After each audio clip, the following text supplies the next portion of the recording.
नमस्कार दोस्तों, यह वीडियो मैं आपको प्रशिक्षण के उद्देश्य से बना रहा हूँ। जैसे कि आप सभी जानते हैं कि अभी छत्तीसगढ़ में पंचायत चुनाव और नगरीय निकायों के चुनाव जो है वो होने वाले हैं। तो इस बार जो नगरीय निकाय अर्थात महापौर और नगर पालिका और नगर पंचायत के जो अध्यक्ष होंगे उनके लिए जो चुनाव है वो मशीन के द्वारा होगा।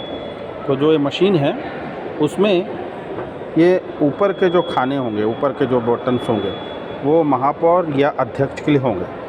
आपके क्षेत्र में जितने भी उम्मीदवार खड़े होंगे उस चुनाव में, उतने महापौर या अध्यक्ष के उम्मीदवारों का जो बटन होगा वो इस बैलेट यूनिट के ऊपर वाले हिस्से में होगा। जैसे उदाहरण के तौर पर यहाँ 4 उम्मीदवारों का यहाँ पर डेमो में उल्लेखित है। मान लीजिए उम्मीदवार नंबर 1, 2, 3, 4, तो 5वां जो बटन होगा वो नोटा का होगा, इनमें से कोई नहीं। तो ये 5 बटन जो है वो महापौर पद के लिए होंगे। और उसके बाद हर वार्ड के हिसाब से जो पार्षद खड़े होंगे उनका नाम यहाँ पर होगा। जैसे यहाँ पर डेमो के लिए 7 पार्षदों का नाम है, ठीक है, ये सिंबल बने हुए हैं। आपके क्षेत्र में जो इलेक्शन वाले दिन जो लोग उम्मीदवार खड़े होंगे उनका नाम और यहाँ उनके पार्टी का निशान होगा। और उनके सामने ये जो बटन है ये उनके लिए वोट देने वाला बटन है। तो यहाँ चुनाव चिन्ह होंगे, यहाँ पर नाम होगा। तो जितने पार्षद खड़े होंगे उतने जो है इसमें नाम होंगे। और आखिरी जो बटन होगा वो इनमें से कोई नहीं का होगा, अर्थात नोटा का बटन होगा। और हर एक बैलेट यूनिट के आखिरी में यहाँ पर एक एंड का बटन होगा। तो ध्यान दीजिएगा, जैसे ही आप वोट डालने जाएंगे और आपको जो वहाँ के मतदान जो अधिकारी होंगे वो आपको बैलेट इशू करेंगे।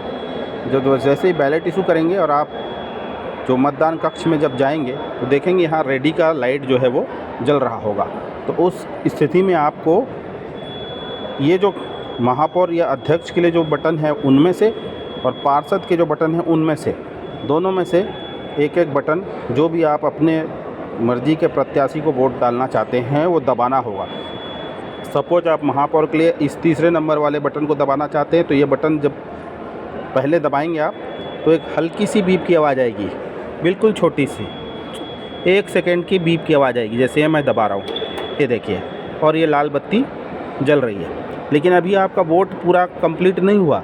वोट आपका तब कंप्लीट होगा जब आप ये नीचे के पार्षद में से किसी एक को, जो आपकी मर्ज़ी का होगा, उसको चुनेंगे। जैसे मैं यहाँ पर 4 नंबर के बटन को दबाता हूँ, तो जैसे ही मैं इस 4 नंबर के बटन को या अपनी पसंद के उम्मीदवार का बटन दबाऊँगा तो वैसे ही एक यहाँ लाइट जलेगी और एक लंबी बीप आएगी, लंबी बीप की आवाज़ आएगी और यहाँ पर रेडी लैंप जो था उसका लाइट बंद हो जाएगा। इसका मतलब है कि आपका वोट अब रिकॉर्ड हो गया है। तो ध्यान रखना है कि जो भी आपको वोट डालना है तो आप अपनी पसंद के अध्यक्ष या महापौर का एक बटन और पार्षद के लिए एक बटन, दोनों को दबाएंगे। आप इसमें से कोई भी बटन पहले दबा सकते हैं, अर्थात आप चाहें तो पार्षद के लिए पहले दबा सकते हैं, उसके बाद महापौर के लिए दोबारा दबा सकते हैं। तो जब तक आप दोनों खानों के एक बटन को नहीं दबाएंगे तब तक आपका वोट रजिस्टर्ड नहीं होगा। तो ये आपके ऊपर है कि आप अपने पसंद के किसी भी प्रत्याशी, अर्थात चाहे तो महापौर को पहले बटन दबाएं, उसके बाद पार्षद का दबाएं, लेकिन दोनों बटन दबेगा तभी आपका वोट रजिस्टर्ड होगा। तो इसीलिए आपको जब आप मतदान करने जाएंगे और जब आप मतदान कक्ष के अंदर जाएंगे तो अपनी पसंद के महापौर के एक उम्मीदवार का बटन और पार्षद के एक उम्मीदवार का बटन दबाना ही होगा, तभी आपका वोट मशीन में सेव होगा और उसकी गिनती होगी। तो दोस्तों, इस वीडियो को शेयर कर दो ताकि जितने भी लोग जो कि वोटर्स हैं वो इस जानकारी का लाभ उठा सकें। बहुत बहुत धन्यवाद।